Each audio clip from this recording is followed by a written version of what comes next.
बिहार की आर्थिक अपराध इकाई यानी ईओयू की टीम पटना द्वारा नीट पेपर लीक का मास्टरमाइंड संजीव कुमार उर्फ संजीव मुखिया के घर बड़ी कार्रवाई करने पहुंची। इश्तेहार चिपकाया गया है। इस मामले को लेकर पूरे देश में राजनीतिक सरगर्मी तेज हो गई थी। आपको याद होगा नीट पेपर लीक का मामला, उस वक्त जो संजीव मुखिया है ये नाम ही सुर्खियों में रहा था तमाम मीडिया चैनल्स में। मामला उस वक्त तूल पकड़ लिया था जब इस पूरे षड्यंत्र का मास्टरमाइंड नालंदा के नगर नौसा थाना क्षेत्र शाहपुर बलवा गांव निवासी संजीव मुखिया और उसके पुत्र और उसके गैंग का नाम सामने आया था। मामले की जांच के लिए पटना पुलिस के अलावा सीबीआई और आर्थिक अपराध इकाई जो बिहार की एजेंसी है ईओयू, इनको जिम्मेदारी सौंपी गई थी। नीट पेपर लीक का मामला सामने आने के बाद 8 महीने से फरार चल रहे संजीव मुखिया की गिरफ्तारी या आत्मसमर्पण नहीं करने पर आर्थिक अपराध इकाई की टीम ने नगर नौसा थाना क्षेत्र के शाहपुर बलवा गांव में आरोपी के घर इश्तेहार चिपकाया है। मंगलवार को पटना से आई ईओयू की टीम स्थानीय पुलिस की मदद से गांव पहुंची और कानूनी प्रक्रिया के तहत इश्तेहार चिपकाया गया, जबकि उसके बेटे डॉक्टर शिव कुमार को पहले ही गिरफ्तार किया जा चुका है। सीबीआई ने इस मामले में बिहार, झारखंड, यूपी समेत अब तक 33 संस्थानों पर तलाशी लेकर 36 लोगों को गिरफ्तार किया है, जिनमें से 15 गिरफ्तारियां बिहार पुलिस द्वारा की गई हैं। सीबीआई ने शास्त्री नगर थाने में दर्ज एफआईआर को 29 जून 2024 से अपने हवाले लेकर नीट पेपर चोरी और लीक मामले की जांच शुरू की थी। मास्टरमाइंड संजीव मुखिया के घर और उसके ऑफिस में अब तक 3 बार ईओयू और सीबीआई के अधिकारी छापेमारी कर चुके हैं। हालांकि अभी तक यह स्पष्ट नहीं हो पाया है कि आखिर संजीव मुखिया है कहां, जमीन निगल गई या आसमान। आपको बताते चलें कि संजीव इससे पहले 2016 में सिपाही भर्ती परीक्षा से लेकर बीएससी समेत अन्य परीक्षाओं की पेपर लीक में इनका नाम सामने आ चुका है। जेल भी जा चुके हैं। शाहपुर गांव में ही सांसद मद से एक सड़क ढलाई निर्माण में भी काफी धांधली हुई थी, उसमें भी संजीव मुखिया का नाम सामने आया था। ग्रामीणों ने बताया था कि पैसे के बल पर संजीव मुखिया ने अपनी राजनीतिक पहचान बनाई और अपनी पत्नी ममता कुमारी को हरनौत विधानसभा से जेडीयू के खिलाफ लोक जनशक्ति पार्टी से चुनाव भी लड़वाया था। हालांकि इस चुनाव में उनकी पत्नी की करारी हार भी हुई थी। छापेमारी के दौरान अधिकारियों को 11.5 लाख रुपए नकद, अलग अलग वाहनों की खरीद से संबंधित कागजात, दर्जन भर से अधिक मोबाइल फोन और लैपटॉप मिले थे। संजीव मुखिया नालंदा के नूरसराय हॉर्टिकल्चर कॉलेज में तकनीकी सहायक के पद पर तैनात था।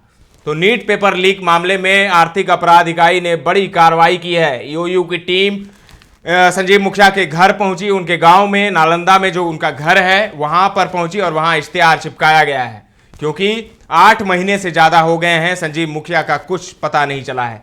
ईओयू की टीम ने 24 अक्टूबर 2024 को भी नालंदा के नगर नौसा प्रखंड अंतर्गत इसी घर में शाहपुर बलवापुर गांव में पेपर लीक कांड के सरगना संजीव मुखिया के घर पर छापा मारा था। 9 सदस्यीय टीम को कई घंटों तक चली छापेमारी में न केवल कई अहम दस्तावेज मिले, बल्कि उसके द्वारा अर्जित संपत्ति का भी खुलासा हुआ।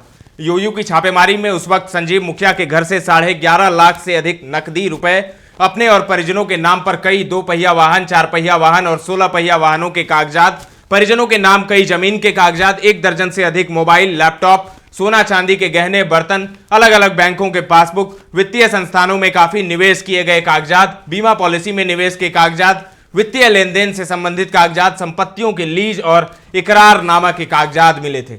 जांच टीम इन सभी दस्तावेजों का विश्लेषण कर आगे की कार्रवाई कर रही है। आय से अधिक संपत्ति और अर्जित परिसंपत्तियों में वृद्धि की भी संभावना है। अधिकारियों ने इस दौरान परिवार के सदस्यों से भी पूछताछ की, साथ ही संजीव मुखिया के द्वारा साल 2016 से अर्जित संपत्ति का ब्यौरा हासिल किया।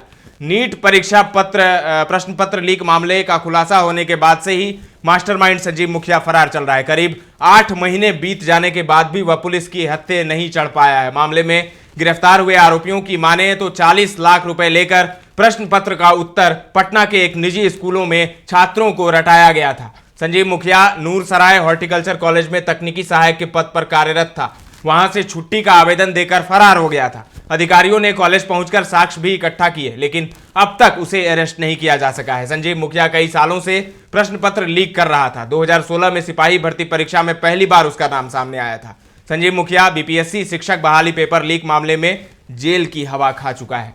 मुखिया का पुत्र डॉक्टर शिव कुमार प्रश्न पत्र लीक मामले में इस वक्त जेल में बंद है। संजीव मुखिया राजनीति में पकड़ बनाने के लिए पत्नी को मंत्री बनाना चाहता था। इसे लेकर लोक जनशक्ति पार्टी के टिकट पर विधानसभा का चुनाव भी लड़वाया था। चुनाव के दौरान उसने पानी की तरह पैसा बहाया, मगर उसकी पत्नी चुनाव हार गई। तो अब बड़ी कार्रवाई हुई है। अभी तक उसने आत्मसमर्पण नहीं किया है और ना ही पुलिस ने अभी तक उसे पकड़ा है। इस वजह से आज ईओयू की टीम नालंदा पहुंची और वहां पर संजीव मुखिया के घर पर इश्तेहार चिपकाया गया है। फिलहाल के लिए इतना ही। नालंदा से आलम की ये रिपोर्ट है। बने रहे दर्श न्यूज के साथ।